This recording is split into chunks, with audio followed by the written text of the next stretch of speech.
Howdy, I'm Alex Kamkar, Incumbent City Councilman. I want to talk to you about my record on fiscal matters. When the voters sent me to City Hall in 2020, the American dream was already on life support in Pearland, and we were still in the throes of a public health crisis and an uncertain future. My first budget, I pushed for, and the citizens got an actual spending cut.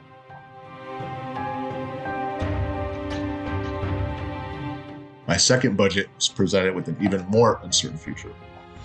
The Federal Reserve was sending strong signals that the U.S. was heading into a hard recession amidst the highest inflation in 40 years, translating to higher costs everywhere, including the grocery store.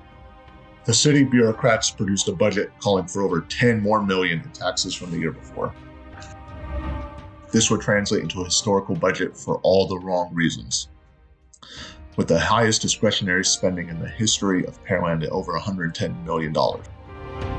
The growth in government was nearly 11%, growing over 20% faster than record inflation. I immediately went to work to oppose these reckless tax and spend policies that Pearland families and businesses could not afford. I recommended $4 million in budget cuts. These fiscally conservative efforts died for a lack of a second. When we had to vote a tax rate to support this bloated budget, I stood alone protecting the taxpayer and opposing this record budget. The bureaucrats at City Hall recommended $2 million in additional fees on citizens during a recession.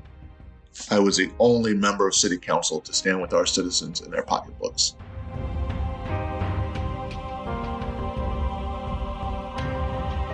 City leadership has kept their hands in the pockets of taxpayers, pushing them to the brink of foreclosure, making it harder to make ends meet for our seniors, single parents, and families. It's time to send Alex Kamkar, the fiscal hawk, back to City Hall to fight for Pearland families.